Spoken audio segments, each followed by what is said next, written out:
Hi all, എല്ലാവർക്കും നമസ്കാരം. സഹകാരി P S സിയുടെ മറ്റൊരു ജോഗ്രഫി ക്ലാസ്സിലേക്ക് ഏവർക്കും ഹൃദ്യമായ സ്വാഗതം. ഇപ്പോൾ എല്ലാവരും സുഖമായിട്ടിരിക്കുന്നു എന്ന് തന്നെ പ്രതീക്ഷിക്കുകയാണ്. പഠിത്തമൊക്കെ നന്നായിട്ട് തന്നെ മുന്നോട്ട് പോകുന്നു. ആസ് യൂഷ്വൽ എപ്പോഴും പറയുന്ന പോലെ തന്നെയുള്ള ശുഭപ്രതീക്ഷയോടുകൂടിയാണ് ഞാനിന്ന് നിങ്ങളിലേക്ക് ഈ ഒരു ക്ലാസ്സുമായിട്ട് വന്നിരിക്കുന്നത്. ഇന്നത്തെ ക്ലാസ്സിൽ നമ്മൾ ഡിസ്കസ് ചെയ്യുന്നത് ഒരു കണ്ടിന്യൂവേഷനാണ്. കഴിഞ്ഞ ക്ലാസ്സിൽ നമ്മൾ പഠിച്ചിട്ടുണ്ടായിരുന്നു എൻവയോൺമെൻറ്റ് ആൻഡ് ഗ്ലോബൽ ഇഷ്യൂസ് എന്ന് പറയുന്നൊരു പോർഷൻ നമ്മൾ തുടങ്ങി വെച്ചിട്ടുണ്ട്. ഞാനത് പൂർത്തീകരിച്ചില്ല, കാരണം ഒരുപാട് ലെങ്തിയറായി പോകുന്നു എന്ന് തോന്നിയതുകൊണ്ട് ഞാൻ അവിടെ നമ്മളൊരു ആദ്യ ഭാഗം എന്ന രീതിയിൽ കുറച്ച് കാര്യങ്ങൾ പഠിച്ചു വെച്ചു. ഗ്ലോബൽ വാർമിംഗ് എന്ന് പറയുന്നൊരു കോൺസെപ്റ്റുമായി ബന്ധപ്പെട്ട വസ്തുത വരെയാണ്. ഇപ്പോൾ green house effect, global warming എന്താണ്, കൺസർവേഷൻ എന്താണ്, ഇൻസിറ്റു കൺസർവേഷൻ എന്താണ്, എക്സിറ്റു കൺസർവേഷൻ എന്നിവയൊക്കെയാണ് കഴിഞ്ഞ ക്ലാസ്സിൽ നമ്മൾ പഠിച്ചത്. Biodiversity, biosphere, environment, wild life sanctuaries, national പാർക്കുകൾ, പ്രൊട്ടക്റ്റഡ് ആയിട്ടുള്ള മറ്റ് റിസർവ് വനങ്ങൾ, അതുപോലെ സൂ, ബയോളജിക്കൽ പാർക്ക്, DNA ബാങ്കുകൾ, ജീൻ ബാങ്കുകൾ, ഓക്കെ, ഇങ്ങനെയുള്ള ഓരോ കൺസർവേഷൻ രീതികളും എന്തൊക്കെ തരത്തിലുള്ള കൺസർവേഷനിൽ പെടുന്നതാണ്, അതായത് ഇൻസിറ്റു കൺസർവേഷനിൽ പെടുന്നതാണോ, എക്സിറ്റു കൺസർവേഷനിൽ പെടുന്നതാണോ എന്നിവയൊക്കെയാണ് കഴിഞ്ഞ ക്ലാസ്സിൽ നമ്മൾ പഠിച്ചിട്ടുണ്ടായത്. കൺസർവേഷൻ നേരിടേണ്ടി വരുന്നതിൻ്റെ സാഹചര്യങ്ങളും നമ്മൾ കഴിഞ്ഞ ദിവസം സൂചിപ്പിച്ചിട്ടുണ്ടായിരുന്നു. അതിനോടൊപ്പമാണ് ഈ കൺസർവേഷൻ്റെ ആവശ്യകതയുടെ ചോദ്യം വളരെയധികം പ്രസക്തമാകുന്ന ആധുനിക കാലഘട്ടത്തിൽ പ്രകൃതിക്കുണ്ടാകുന്ന ഒരുപാട് ഡിറ്റീരിയോറേഷൻസ് അല്ലെങ്കിൽ തകർച്ചകളെ കുറിച്ച് നമ്മൾ പറഞ്ഞു തുടങ്ങിയത്. അതാണ് ഈ ഗ്ലോബൽ ഇഷ്യൂസ് എന്ന രീതിയിൽ നമ്മൾ മാർക്ക് ചെയ്യുക.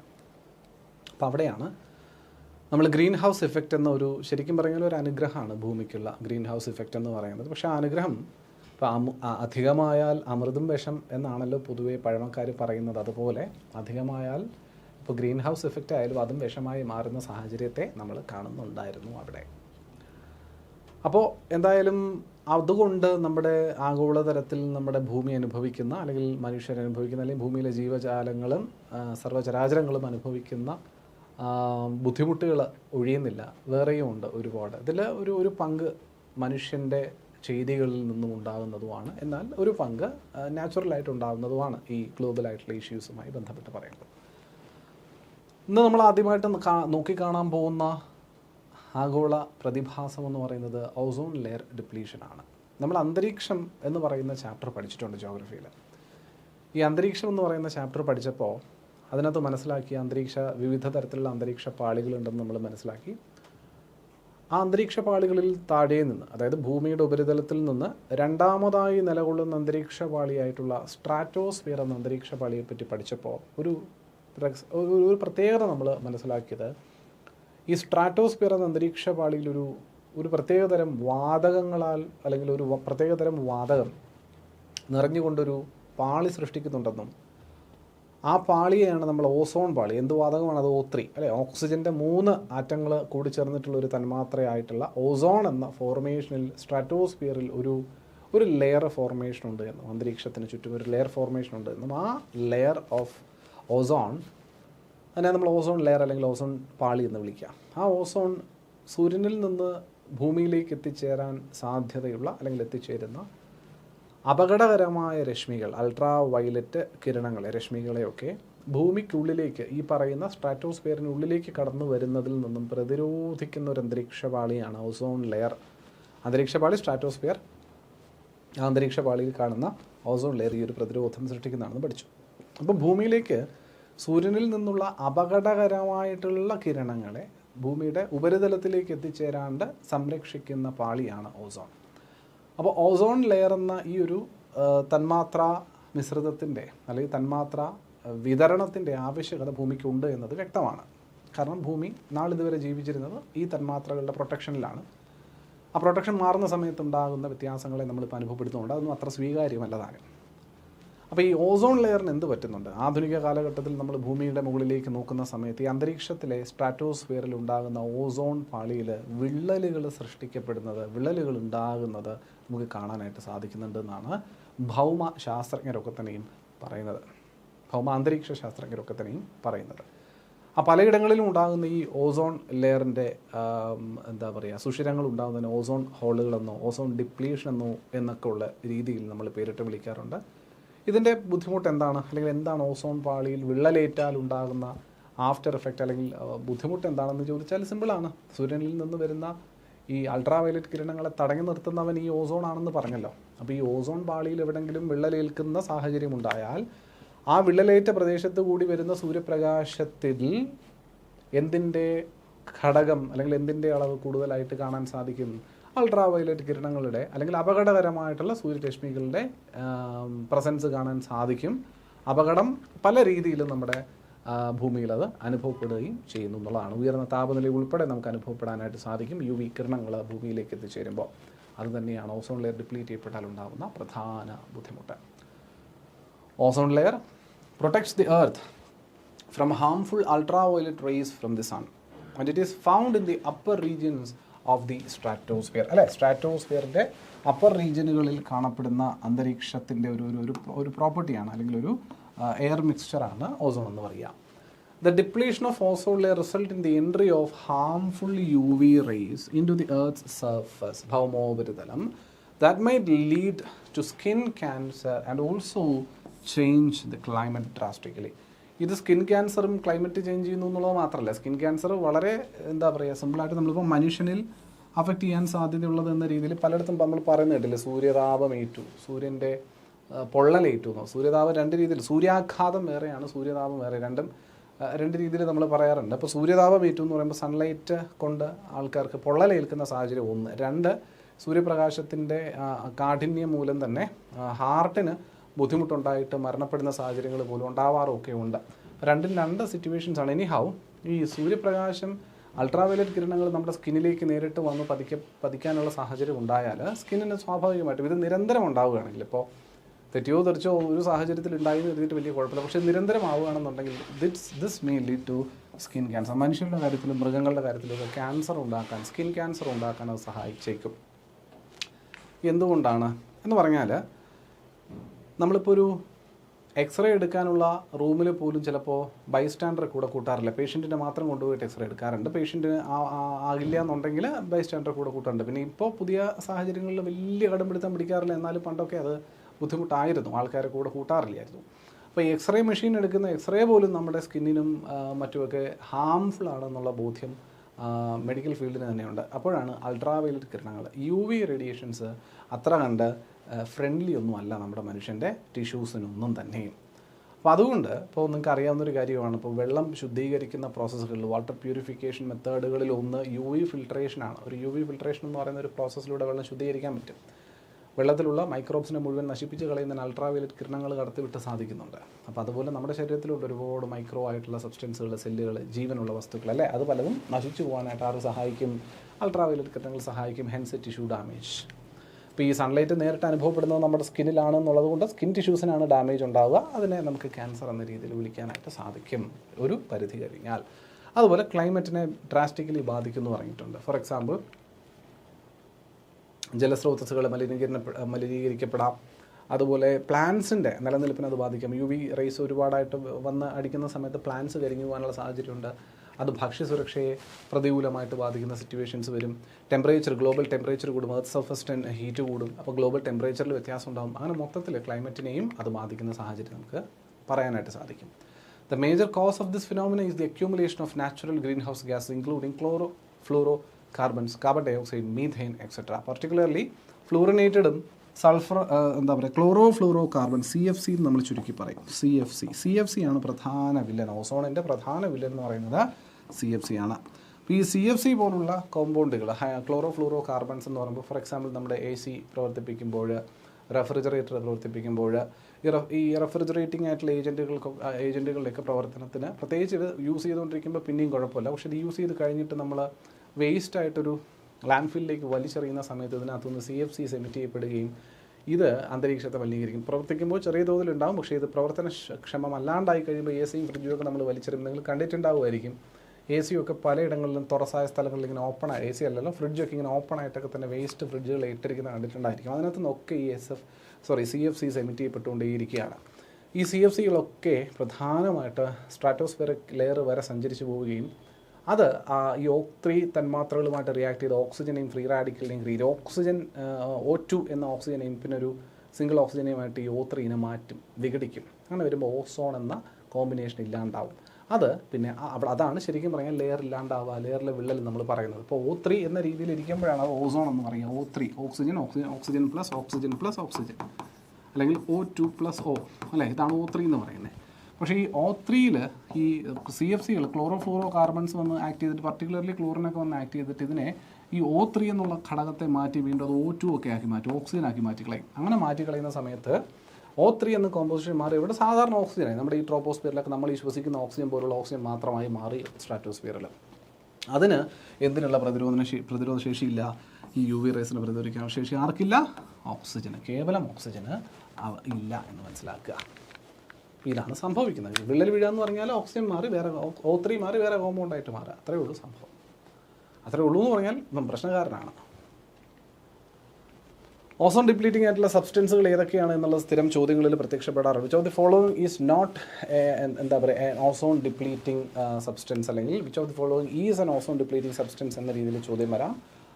ഒന്ന് ക്ലോറോ ഫ്ലൂറോ കാർബൺസ് നമ്മൾ പറഞ്ഞു, പിന്നെ ഹാലോൺസ് ഉണ്ട്, ഹൈഡ്രോ ക്ലോറോ ഫ്ലൂറോ കാർബൺസ് ഉണ്ട്, മീഥൈൽ ബ്രോമൈഡ് ഉണ്ട്, കാർബൺ ടെട്രാക്ലോറൈഡ് ഉണ്ട്, മീഥൈൽ ക്ലോറോഫോം ഉണ്ട്, നൈട്രജൻ്റെ ഓക്സൈഡുകളുണ്ട്.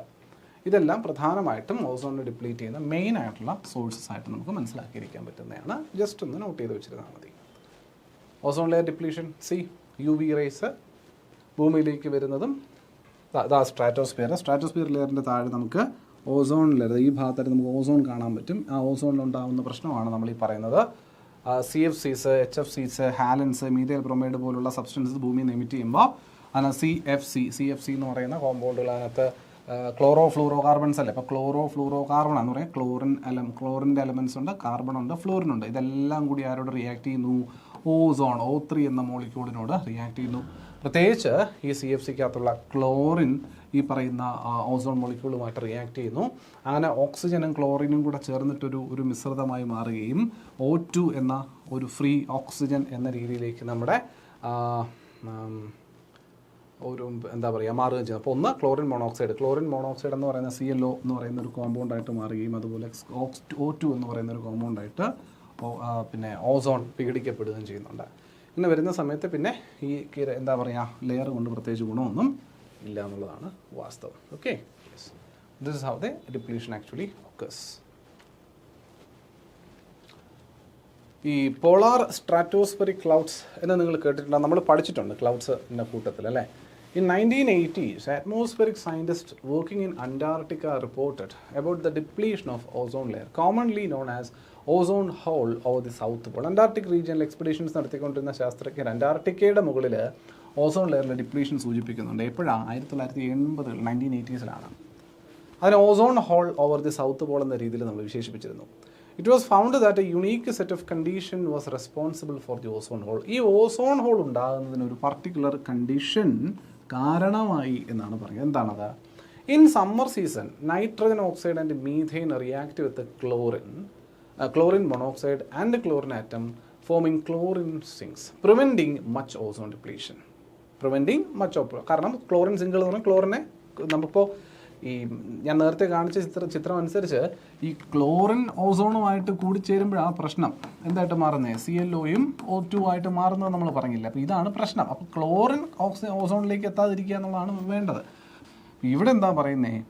ഇവിടെ പറയുന്ന സിറ്റുവേഷൻ എന്ന് പറഞ്ഞാൽ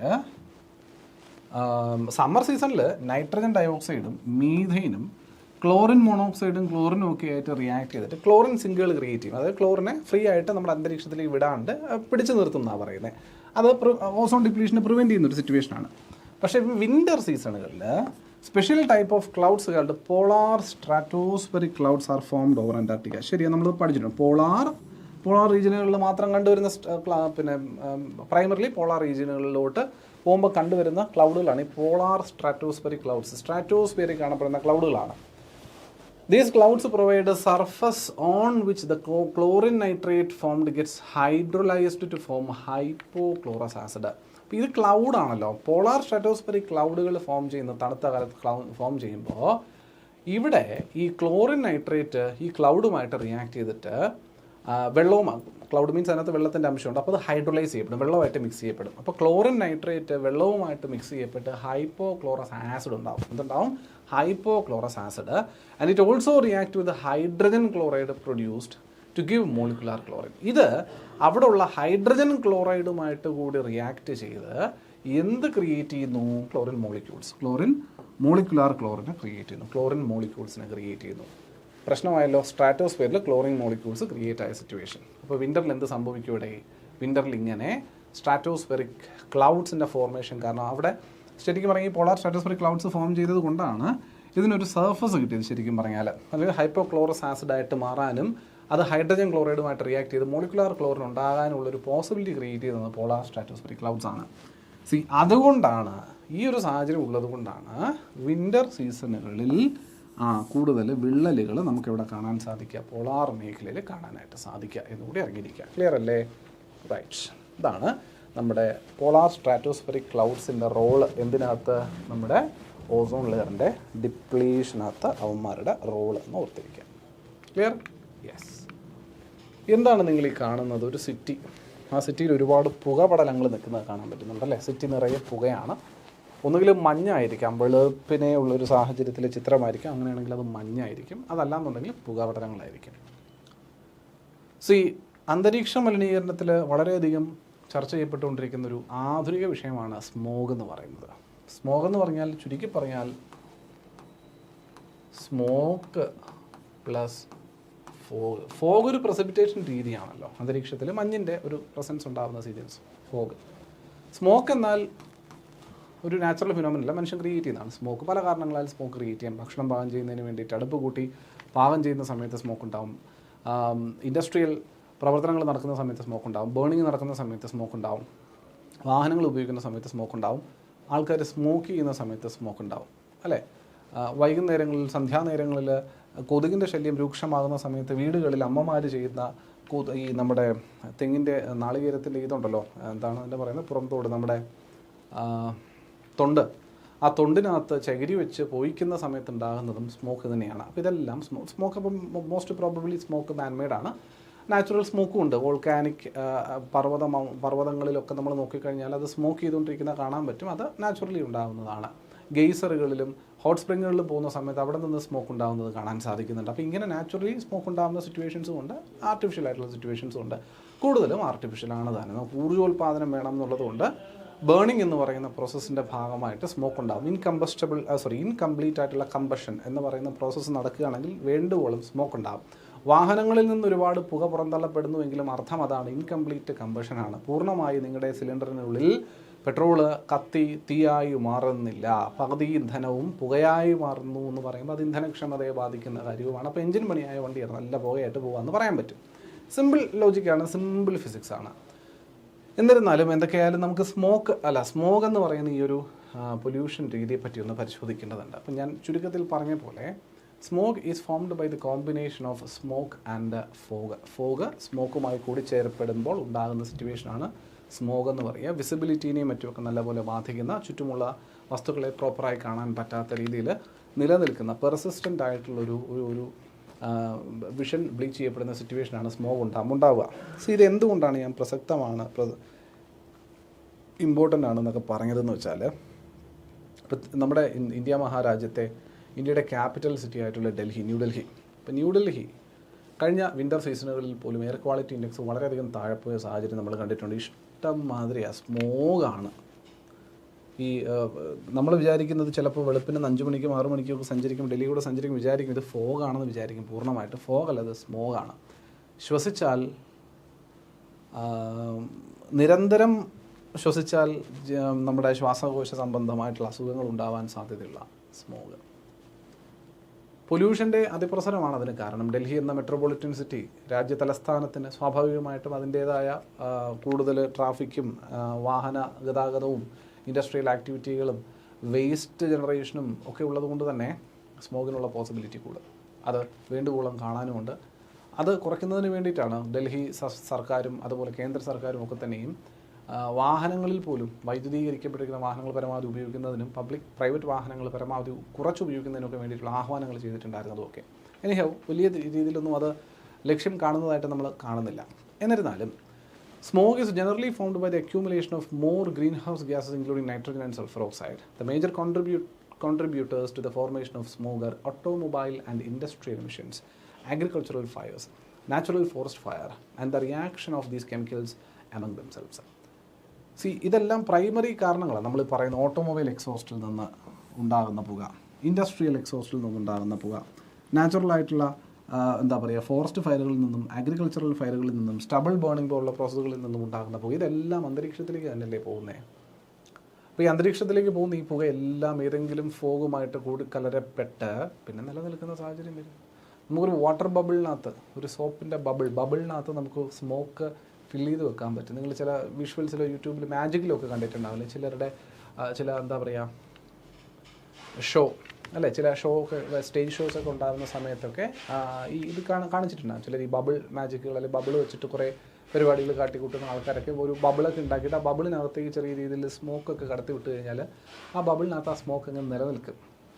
അതേ അവസ്ഥ തന്നെയാണ് സ്മോക്ക് ഉണ്ടാകുമ്പോൾ. അപ്പോൾ ചെറിയ സമയത്തേക്ക് ഉണ്ടാകുന്ന ഫോഗ് വളരെ ദീർഘകാലത്തിലേക്കുന്ന രീതിയിൽ നിലനിൽക്കുന്ന പെർസിസ്റ്റ് ചെയ്യുന്ന സിറ്റുവേഷൻ വരും. പറഞ്ഞു വിടാൻ പറ്റത്തില്ല അല്ലേ. ഈ സ്മോക്കിന് നമുക്ക് ആട്ടിപ്പായിക്കാൻ പറ്റാത്ത രീതിയിൽ നിലനിൽക്കും. നമ്മൾ ശ്വസിക്കുന്ന വായുവിൽ മുഴുവൻ ഈ പറയുന്ന സ്മോക്കും ഉള്ളിലേക്ക് പോകുന്നുണ്ട്. ആ smoke is not good for health. അത് പൊങ്കാലയിടുന്ന സ്മോക്കായാലും, ഞാൻ ഈ പറഞ്ഞ പോലെ വൈകിട്ട് കൊതുവിനെ പോയിക്കാനായിട്ട് ഇടുന്ന സ്മോക്കായാലും, ഒരു അഗർബത്തിയുടെ സ്മോക്കായാലും, സ്മോക്കെന്ന് പറയുന്ന സാധനം മിസ് കാർബൺ മോണോക്സൈഡും കാർബൺ ഡൈ ഓക്സൈഡും ഒക്കെ അടങ്ങുന്ന സിറ്റുവേഷനാണ്. പ്രത്യേകിച്ച് കാർബൺ മോണോക്സൈഡ് അത് പോയിസണസ് ആണ്. നമുക്കത് ശ്വസിക്കേണ്ട ഒരു കാര്യവുമില്ല. ശരിക്കും പറഞ്ഞാൽ അത് സ്മോക്ക് നേരിട്ട് ശ്വസിക്കാൻ പാടില്ല എന്നുള്ളതാണ്. ഈ ഫയർ സ്റ്റേഷനുകളിലും മറ്റുമൊക്കെ നിങ്ങൾ ശ്രദ്ധിച്ചിട്ടുണ്ടെങ്കിൽ വലിയ തീപിടുത്തം ഉണ്ടാകുന്ന സിറ്റുവേഷനിലേക്ക് ഇവരൊരു മാസ്കും മറ്റു കുറേ സംഭവങ്ങളൊക്കെ ആയിട്ടാണ് ഈ പറയുന്ന സ്ഥലങ്ങളിലേക്ക് പോകുന്നത്. എന്താ സ്മോക്ക് നിറഞ്ഞെടുത്ത് പല ഈ എന്താ പറയുക ഈ തീപിടുത്തം ഉണ്ടാകുന്ന ഫ്ലാറ്റുകളിലും മറ്റുമൊക്കെയുള്ള സ്ഥലങ്ങളിലുമൊക്കെ പ്രധാന പ്രശ്നം തീ പിടിച്ചിട്ട് അഗ്നിക്കിരയായിട്ട് മരണപ്പെടുന്ന ആൾക്കാരായിരിക്കില്ല. പകരം ഈ അഗ്നി പടർന്നു പിടിച്ച സമയത്തുണ്ടാകുന്ന അതിതീവ്രമായിട്ടുള്ള പുകയിൽ ആ പുക ശ്വസിച്ച് മരണപ്പെടുന്നവരാണ് ഏറ്റവും കൂടുതൽ എന്നുള്ളതാണ്. അപ്പോൾ പുക മരണകാരണമാകാൻ തക്കവണ്ണം കേപ്പബിൾ ആയിട്ടുള്ളൊരു ഹാനികരമായ വസ്തു തന്നെയാണ്. നമ്മളിത് പൊതുസ്ഥലത്തിൽ വളരെ ഓപ്പണായിട്ട് ഉപയോഗിച്ചിരിക്കുന്ന അല്ലെങ്കിൽ ഓപ്പണായിട്ടാണ് നമ്മളിത് പുകയ്ക്കുന്നത് എന്നുള്ളത് കൊണ്ടും അധിക നേരം പുക തങ്ങി നിർത്താൻ അനുവദിക്കുന്നില്ല എന്നുള്ളതുകൊണ്ട് നമ്മൾ വലിയ ബുദ്ധിമുട്ട് അനുഭവപ്പെടുന്നില്ല എന്നേ ഉള്ളൂ. എന്നിരുന്നാലും നിങ്ങളുടെ കണ്ണുകൾക്കും ശ്വാസം എടുക്കുന്നതിനും ഒക്കെയുള്ള ഇറിറ്റേഷൻസ് ഈ പുകയ്ക്കുന്ന സമയത്തൊക്കെ നിങ്ങൾക്ക് അനുഭവപ്പെടാൻ സാധിക്കുന്നുണ്ട്. അപ്പോൾ അത് അത്ര നേരിട്ടത് കൺസ്യൂം ചെയ്യുന്ന അത്ര നല്ലതല്ല. ഒരു ചെറിയൊരു അരോമാറ്റിക് എന്താ പറയുക ഒരു ഫീലിന് വേണ്ടിയിട്ടൊക്കെ നമ്മളിപ്പോൾ മുറിയിലൊക്കെ ചെറിയ സുഗന്ധമുള്ള ഈ ചെറിയൊരു സ്തൂപം കത്തിച്ചൊക്കെ വെക്കും. കുറച്ച് നേരം കഴിയുമ്പോൾ റൂമിലൊക്കെ നല്ല സ്മെല്ല് തരും, നല്ലൊരു സുഗന്ധം പരത്തുന്നൊരു സംഭവം. പക്ഷേ അതും സ്മോക്കായി മുറിയിൽ നിലനിർത്തുകയാണെങ്കിൽ അത് അത്ര നല്ലതൊന്നുമല്ല. പിന്നെ അതിൻ്റെ ഇൻറ്റൻസിറ്റി കുറവായതുകൊണ്ട് വലിയ കുഴപ്പമില്ല. ബട്ട് എനി ഹൗ കാരണം ഇവന്മാരൊക്കെയാണെന്നുള്ളതാണ് പറയുന്നത്. ഈ സ്മോഗ് ശരിക്കും പറഞ്ഞാൽ ഈ രണ്ട് സാഹചര്യങ്ങളിലാണ് പ്രധാനമായിട്ട് ഉണ്ടാകുന്നതെന്ന് പറഞ്ഞല്ലോ. അതായത് സൾഫർ ഡയോക്സൈഡും കോമ്പോണൻറ്റുകളും അതുപോലെ നൈട്രജൻ ഡയോക്സൈഡും കോമ്പോണൻറ്റുകളാണ് പ്രൈമറിലി ഉണ്ടാവുക. അതായത് ഇൻഡസ്ട്രിയൽ പൊല്യൂഷനും വെഹിക്കിൾ പൊല്യൂഷൻ, ഓട്ടോമൊബൈൽ പൊല്യൂഷൻ, ഇതിനെയാണ് നമ്മൾ പ്രധാനമായിട്ട് നമ്മൾ പറയുക. അപ്പോൾ ഇതിൻ്റെ അടിസ്ഥാനത്തിൽ നമ്മൾ രണ്ട് ടൈപ്പിലുള്ള സ്മോഗ് ഉണ്ട് എന്ന രീതിയിൽ ക്ലാസിഫൈ ചെയ്യാറുണ്ട്. ഒന്ന് ക്ലാസിക്കൽ സ്മോഗ്, രണ്ട് ഫോട്ടോ കെമിക്കൽ സ്മോഗ്. ഏതൊക്കെയാണ്? ക്ലാസിക്കൽ സ്മോഗും ഉണ്ട്, ഫോട്ടോ കെമിക്കൽ സ്മോഗും ഉണ്ട്. We have two type of smogs, classical and photo chemical smog. ആദ്യത്തെ ആളെ നമുക്ക് നോക്കാം. എന്താണ് ക്ലാസിക്കൽ സ്മോഗ്? ക്ലാസിക്കൽ സ്മോഗ് എന്ന് പറയുന്നതിനെ മറ്റൊരു പേരിൽ അറിയപ്പെടുന്നുണ്ട്, സൾഫറസ് സ്മോഗ് എന്ന് പറയാം. അതുമല്ല എന്നുണ്ടെങ്കിൽ വിളിക്കുന്ന കോമൺ നെയിമാണ് ലണ്ടൻ സ്മോഗ്.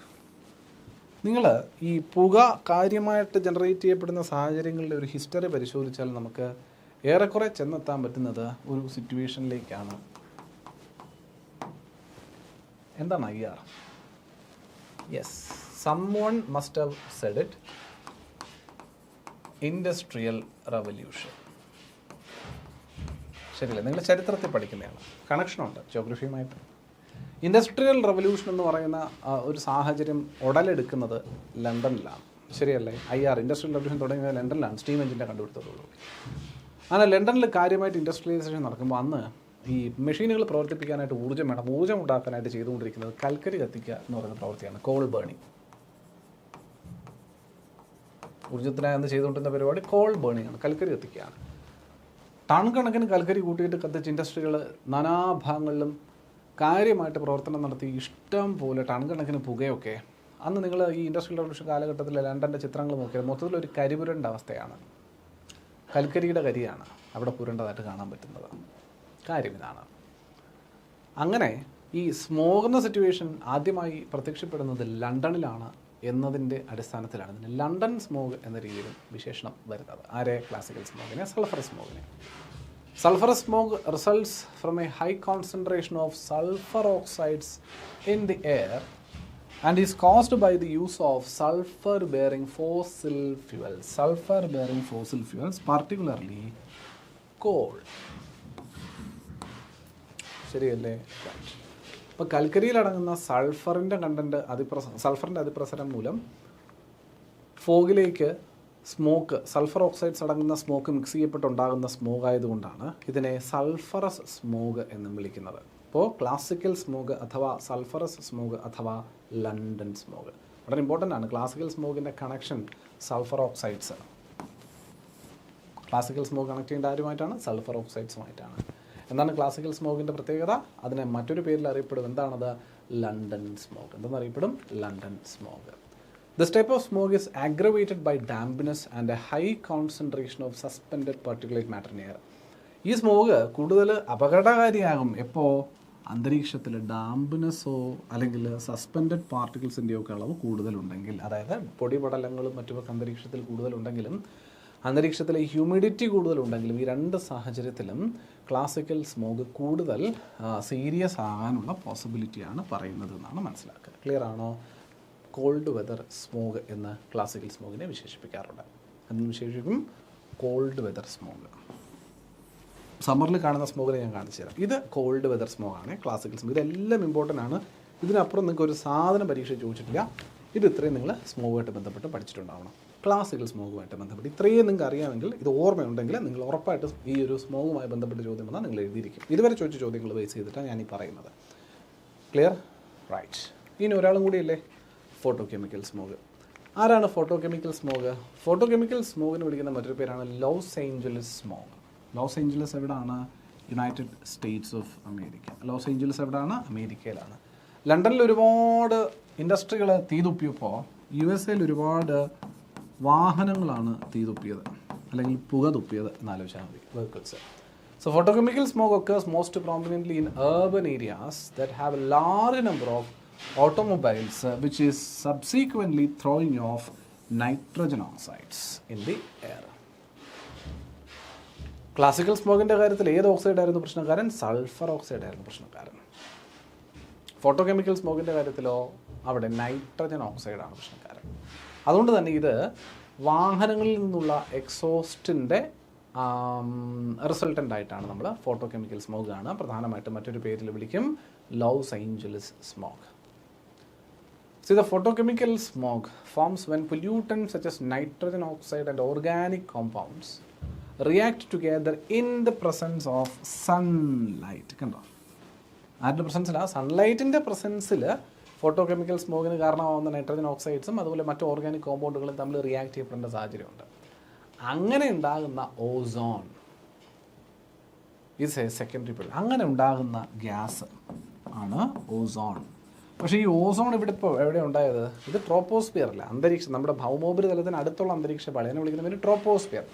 അപ്പോൾ ട്രോപ്പോസ്ഫിയറിൽ എനിക്കെന്ത് വേണ്ട? ഓസോണിൻ്റെ ആവശ്യമില്ല.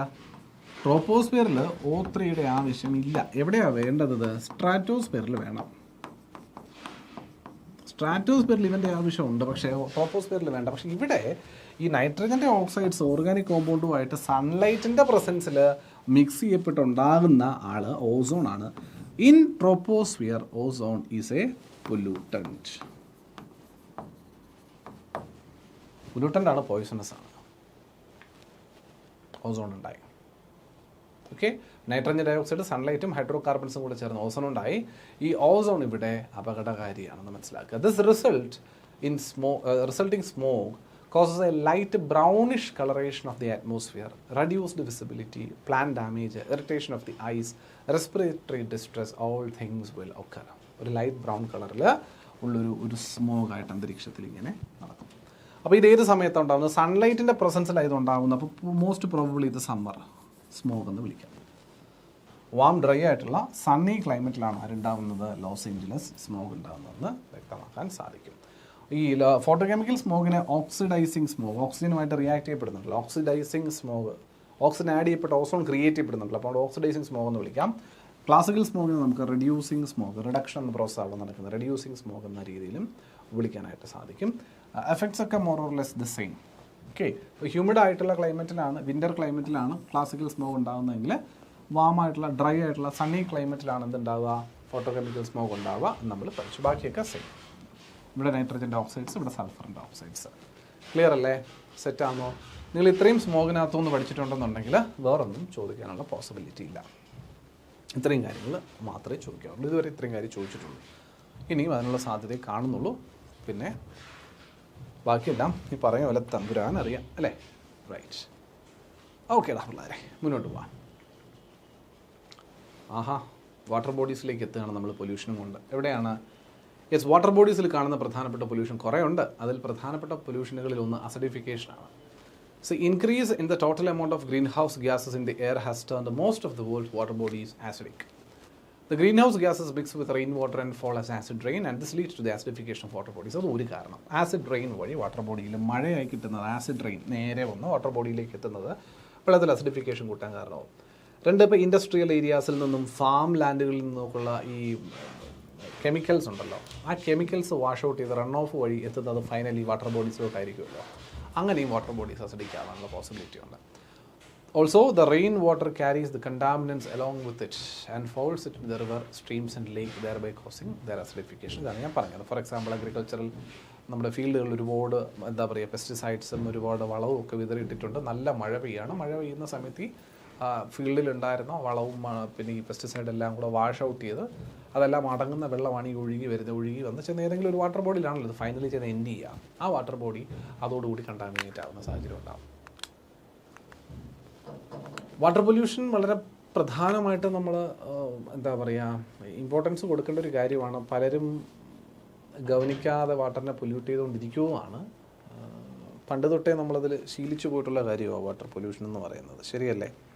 അതായത് ചെറുപ്പകാലത്ത് നമ്മുടെ വാട്ടർ ബോഡികളിൽ നല്ല നീരൊഴുക്കുള്ള വെള്ളത്തിൽ പോയി ആൾക്കാർ കുളിക്കും, കുഴപ്പമൊന്നുമില്ല. കന്നുകാലികളെ കുളിപ്പിക്കും, തുണി നനക്കും, ഇങ്ങനെയുള്ള പരിപാടികളെല്ലാം നടത്തും. പണ്ട് നല്ല നീരൊഴുക്കുള്ള സാഹചര്യത്തിൽ വെള്ളത്തിൽ ഇതൊക്കെ ചെയ്യുന്നതുകൊണ്ട് വലിയ ബുദ്ധിമുട്ടുണ്ടായിരുന്നില്ല. എന്നിരുന്നാലും അത് ചെറിയ തോതിൽ മലിനീകരിക്കപ്പെടുന്നതാണ്. അത് മാത്രമല്ല, പണ്ട് നമ്മൾ ഉപയോഗിച്ചിരുന്ന വസ്തുക്കളിലൊന്നും കെമിക്കലിൻ്റെ അംശമൊക്കെ വളരെ കുറവാണ്. ഇന്നിപ്പോൾ അങ്ങനെയും അല്ല. കൂടുതൽ കെമിക്കലുകൾ ഉപയോഗിച്ച് ട്രീറ്റ്മെൻറ്റുകൾ ചെയ്തുകൊണ്ടിരിക്കുന്ന പല വസ്തുക്കളും ഉപയോഗിക്കുന്നത്. അപ്പോൾ ഇന്ന് ഈ പിന്നെ കന്നുകാലികളെ കുളിപ്പിക്കുന്നത് പറ്റുമൊക്കെ താരതമ്യേന ഒഴുക്ക് കുറഞ്ഞ കെട്ടിക്കിടക്കുന്ന പോലുള്ള വെള്ളങ്ങളിലാണെന്നുണ്ടെങ്കിൽ ഇത് പൊല്യൂട്ട് ചെയ്യാൻ വലിയൊരു സാഹചര്യം ഉണ്ടാകും. രണ്ട്, വലിച്ചെറിയാനുള്ള വസ്തുക്കൾ, ഡിസ്പോസിബിൾ ആയിട്ടുള്ള വസ്തുക്കളുടെ എണ്ണം നമ്മളിപ്പോൾ താരതമ്യം കൂടുതലാണ്. കാരണം ആർക്കും ഒന്നും സൂക്ഷിക്കാനോ ലഞ്ച് ആൾക്കാർ പലരും ഓഫീസുകളിൽ പോകുമ്പോൾ ലഞ്ച് കൊണ്ടുപോകാറില്ല.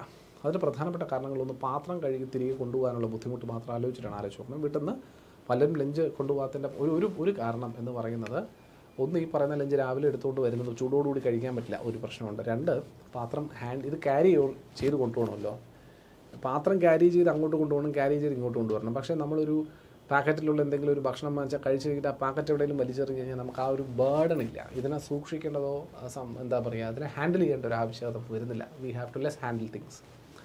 അപ്പോൾ അതൊരു വലിയ സൗകര്യമാണ്. അപ്പോൾ ഡിസ്പോസിബിൾ ആയിട്ടുള്ള വസ്തുക്കൾ ഒരുപാട് വരുന്ന സമയത്ത് ഡിസ്പോസിബിൾ ആയിട്ടുള്ള വസ്തുക്കളിൽ ഈസിലി ഡീഗ്രേഡബിൾ അല്ലാത്ത വസ്തുക്കൾ ഒരുപാട് കടന്നു വന്നിരുന്നൊരു കാലഘട്ടമായിരുന്നു പാസ്റ്റ് 10-50 വർഷം എന്ന് പറയുന്നത്. അപ്പോൾ ആ സാഹചര്യത്തിലുണ്ടായ മുഴുവൻ വേസ്റ്റുകളും തള്ളപ്പെടാൻ ഇടമില്ലാണ്ട് പലതും വാട്ടർ ബോഡീസിന് റിസീവ് ചെയ്യേണ്ടി വന്ന സാഹചര്യങ്ങൾ നമുക്ക് കാണാൻ പറ്റും.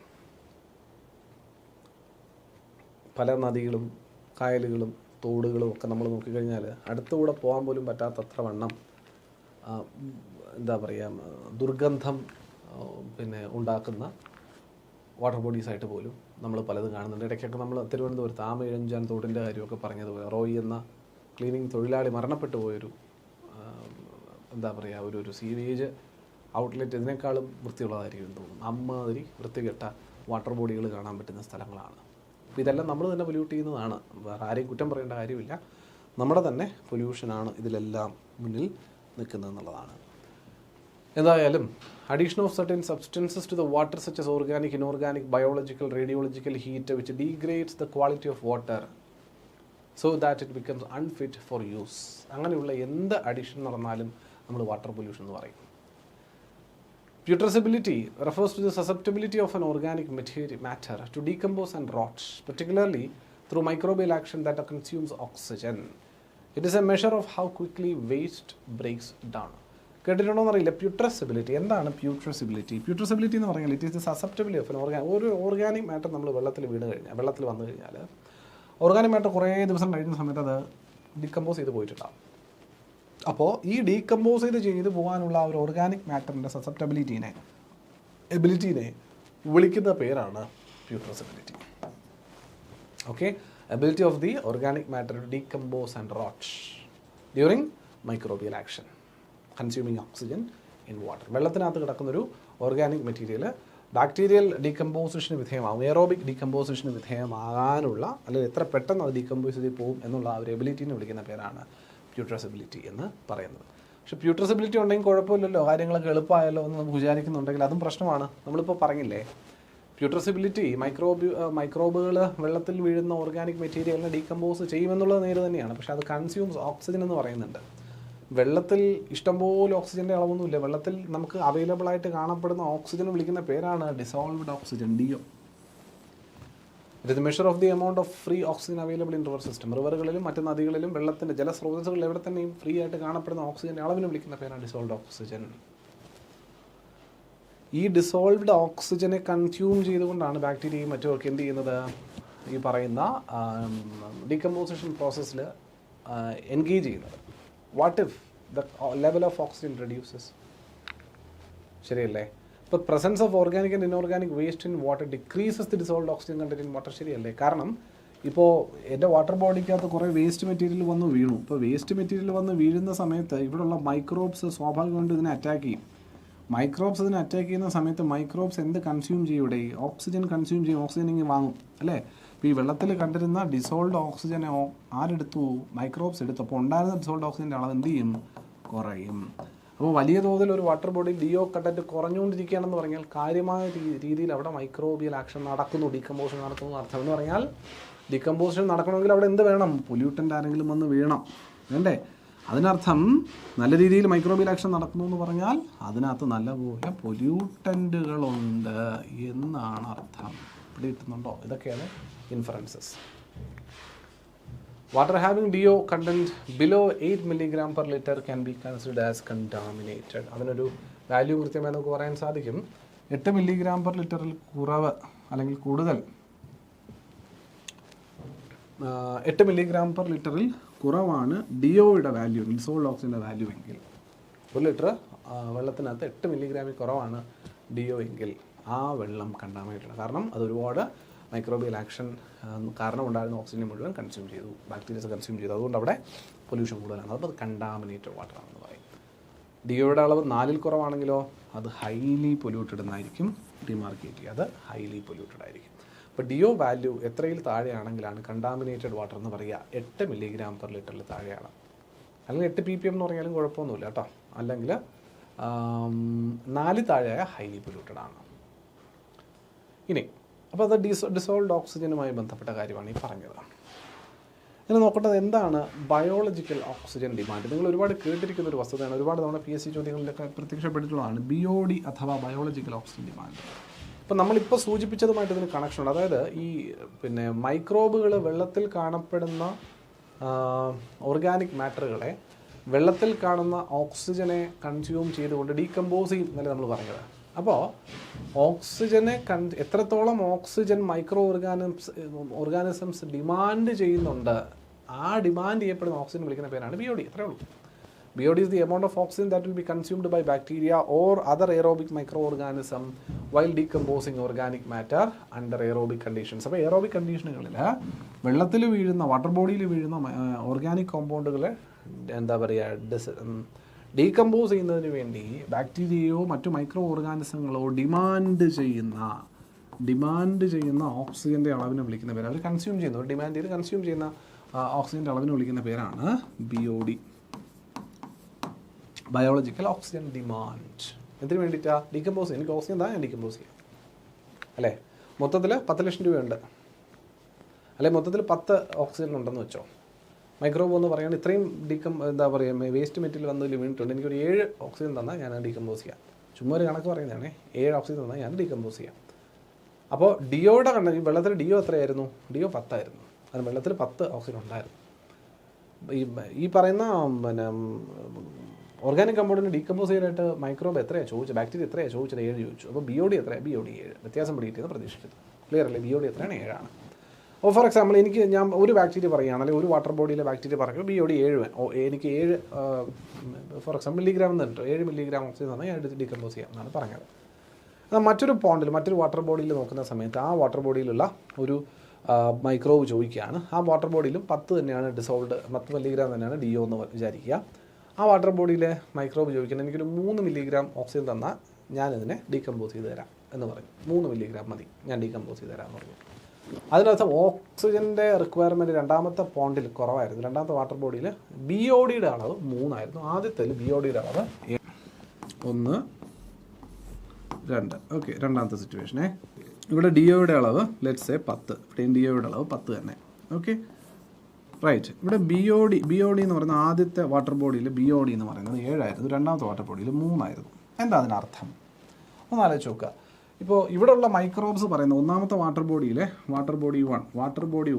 ഒന്നാമത്തെ വാട്ടർ ബോഡിയിലെ മൈക്രോബ്സ് പറയുന്നത് അവർക്ക് 7 മില്ലിഗ്രാം ഓക്സിജൻ കൊടുത്തു കഴിഞ്ഞാൽ അവർ ഡിസോൾവ് ചെയ്യാം, അവർ ഡീകമ്പോസ് ചെയ്ത് കളയാം. രണ്ടാമത്തെ വാട്ടർ ബോഡിയിലെ മൈക്രോബ്സ് പറയുന്നത് അവർക്ക് 3 മില്ലിഗ്രാം ഡിസോൾഡ് ഓക്സിജൻ കൊടുത്തു കഴിഞ്ഞാൽ, അല്ലെങ്കിൽ ഓക്സിജൻ കൊടുത്തു കഴിഞ്ഞാൽ അവർ ഡീകമ്പോസ് ചെയ്യാമെന്ന് പറയുന്നു. ഇതിനർത്ഥം ഈ രണ്ടിടത്തെ മൈക്രോബ്സിൻ്റെ എഫിഷ്യൻസിയിലുള്ള വ്യത്യാസമല്ല, പിന്നെയോ 2 വാട്ടർ ബോഡിയിലുള്ള പൊല്യൂഷനിൽ ഡിഫറൻസ് ഉണ്ട്. Pollution is different. പൊല്യൂഷൻ 2 ബോഡിയിലുള്ള ഡിഫറെൻ്റ് ആണ്. എങ്ങനെ? ഒന്ന് ആലോചിച്ച് നോക്കുക. നിങ്ങൾക്ക് കൂടുതൽ പൊല്യൂഷൻ, കൂടുതൽ ഡീകമ്പോസ് ചെയ്യാനുണ്ടെങ്കിലാണോ നിങ്ങൾ കൂടുതൽ ഓക്സിജൻ ആവശ്യപ്പെടുക, അതോ കുറച്ച് ഡീകമ്പോസ് ചെയ്യാനുണ്ടെങ്കിലാണോ കൂടുതൽ ഓക്സിജൻ ഡിമാൻഡ് ചെയ്യുക? എന്താ നിങ്ങൾ ചെയ്യുന്നത്? യെസ്, കൂടുതൽ ഡീകമ്പോസ് ചെയ്യാനുണ്ടെന്നുണ്ടെങ്കിൽ നിങ്ങൾ കൂടുതൽ ഓക്സിജൻ ഡിമാൻഡ് ചെയ്യും. ശരിയല്ലേ? കുറച്ച് ഡീകമ്പോസ് ചെയ്യാനുള്ളൂങ്കിൽ നിങ്ങൾ കുറച്ച് ഓക്സിജനെ ഡിമാൻഡ് ചെയ്യുള്ളൂ. ഓക്കെ, പൈസയല്ല, ഇത് ഓക്സിജനാണ്. അപ്പോൾ പൈസയാണെങ്കിൽ നിങ്ങൾ കൂടുതൽ ഡിമാൻഡ് ചെയ്യുമായിരിക്കും. പക്ഷേ എത്ര കിട്ടിയാലും കുഴപ്പമില്ല, കുറച്ചായാലും കൂടുതലായാലും എനിക്ക് ഒരേപോലെ വേണമെന്ന് പറയാം. പക്ഷേ ഓക്സിജൻ്റെ കാര്യത്തിൽ നമ്മളിത് മൈക്രോബ്സ് യൂട്ടിലൈസ് ചെയ്യുന്ന ഓക്സിജൻ്റെ കാര്യമാണ്, ശ്വാസത്തിൻ്റെ കാര്യം ആലോചിച്ചാൽ മതി. അപ്പോൾ ഇവിടെ അങ്ങനെയാണ് എങ്കിൽ കൂടുതൽ ഡീകമ്പോസ് ചെയ്യേണ്ട സാഹചര്യമുള്ളത് ഏത് വാട്ടർ ബോഡിയിലായിരിക്കും? ഒന്നാമത്തെ വാട്ടർ ബോഡിയിൽ. കാരണം അത് BOD 7 ആണ്. BOD 7 മില്ലിഗ്രാം എന്ന് പറഞ്ഞാൽ കൂടുതൽ ഓക്സിജൻ ഡിമാൻഡ് ചെയ്യുന്നുണ്ട്. അതിനർത്ഥം ഈ വാട്ടർ ബോഡിയിൽ കൂടുതൽ ഡീകമ്പോസിഷൻ ചെയ്യേണ്ടതുണ്ട് എന്ന് പറഞ്ഞാൽ അർത്ഥം എന്താണ്? മോർ പൊല്യൂട്ടഡ്, അല്ലേ? More polluted than 2. ഇപ്പോൾ രണ്ടാമത്തെ വാട്ടർ ബോഡി പൊല്യൂഷൻ കുറവും, ഒന്നാമത്തെ വാട്ടർ ബോഡിയിൽ പൊല്യൂഷൻ കൂടുതലും ആണെന്ന് നമുക്ക് ഇൻഫർ ചെയ്യാം. അപ്പോൾ BODയുടെ അളവ്, BODയുടെ അളവ് കൂടുതലായിട്ട് നിൽക്കുന്ന സാഹചര്യം കണ്ടാൽ അതിനർത്ഥം അവിടെ പൊല്യൂഷൻ കൂടുതലാണ്. BOD കൂടുതലാണെങ്കിൽ അർത്ഥം എന്താ?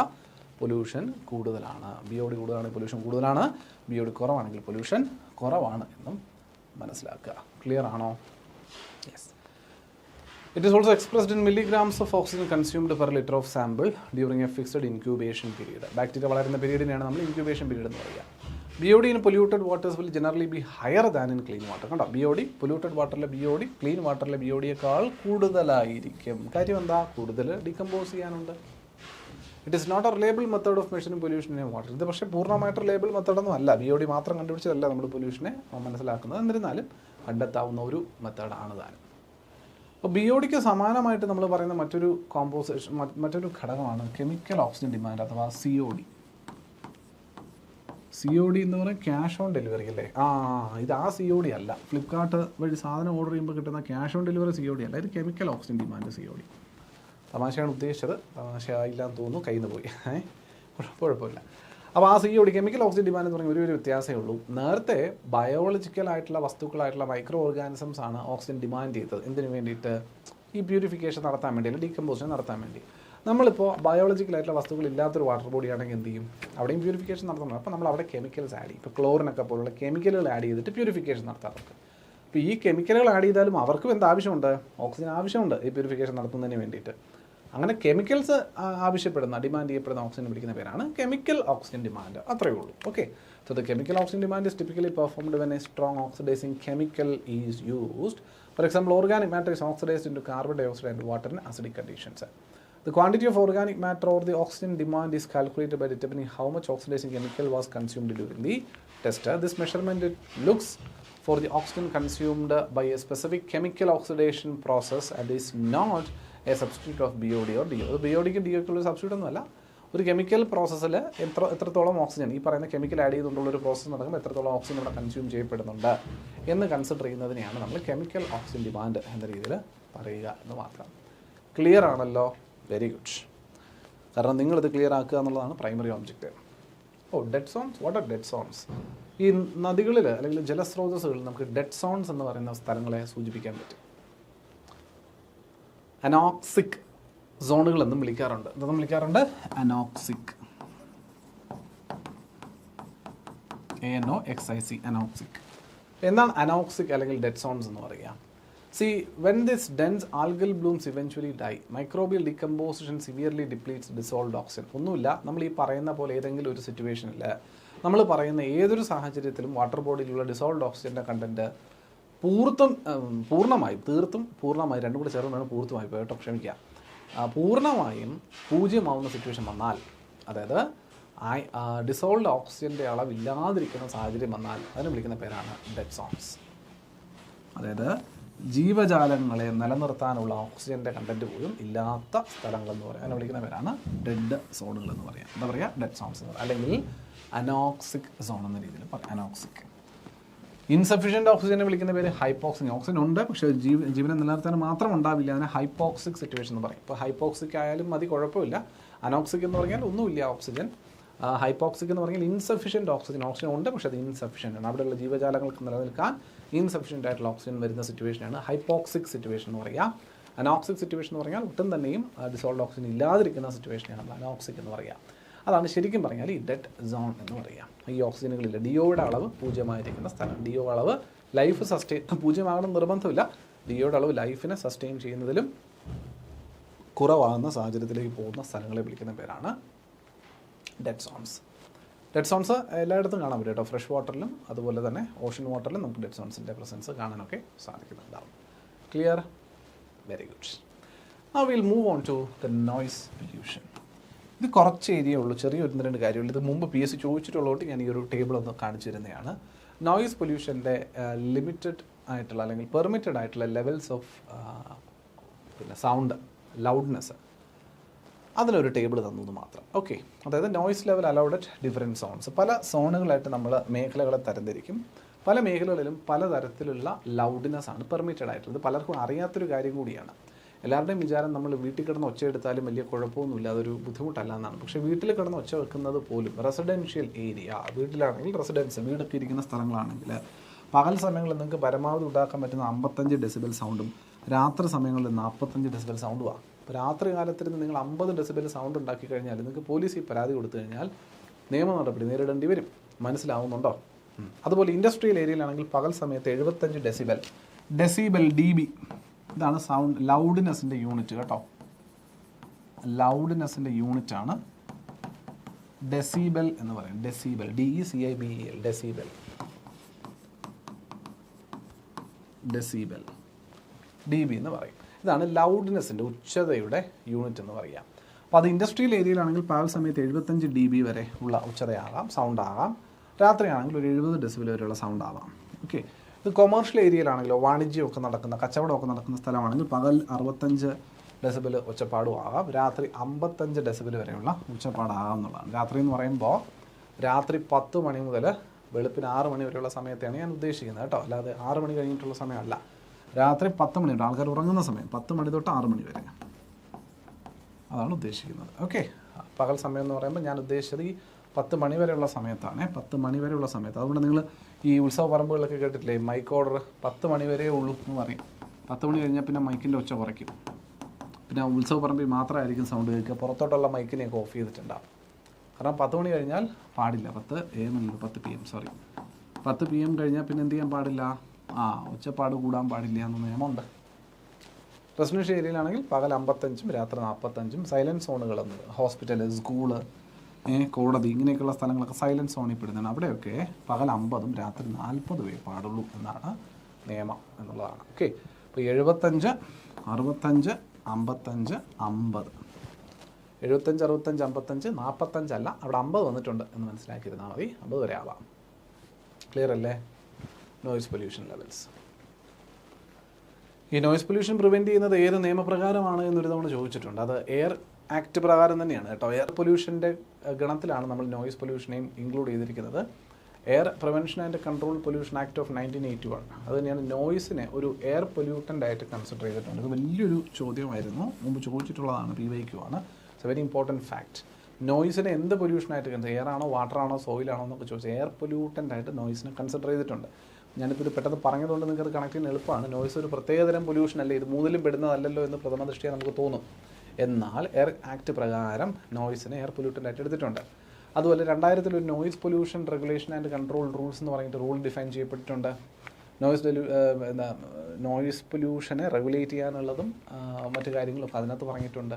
എൻവയോൺമെൻറ്റൽ പ്രൊട്ടക്ഷൻ റൂൾസ് ഓഫ് 1986 പറയുന്നുണ്ട് noise standards four motor vehicles, air conditioners, refrigerators, diesel generators and certain type of construction equipments, ഇതിനൊക്കെ ഇത്രേ പാടുള്ളൂ എന്നുള്ള പ്രിസ്ക്രിപ്ഷൻ എൻവയോൺമെൻറ്റ് റൂൾസ് ഓഫ് 1986 പറയുന്നുണ്ട് എന്നുള്ളതാണ് മനസ്സിലാക്കേണ്ടത്. സെറ്റല്ലേ? അപ്പോൾ നോയിസ് പൊല്യൂഷനുമായിട്ട് ബന്ധപ്പെട്ട് 3 നിയമ നടപടികൾ അല്ലെങ്കിൽ നിയമവുമായി ബന്ധപ്പെടുന്ന ആക്ട്, ഇതും ചോദിച്ചത് ആയതുകൊണ്ടാണ് ഞാൻ അതുകൂടി പറഞ്ഞ് തന്നു പോയത്.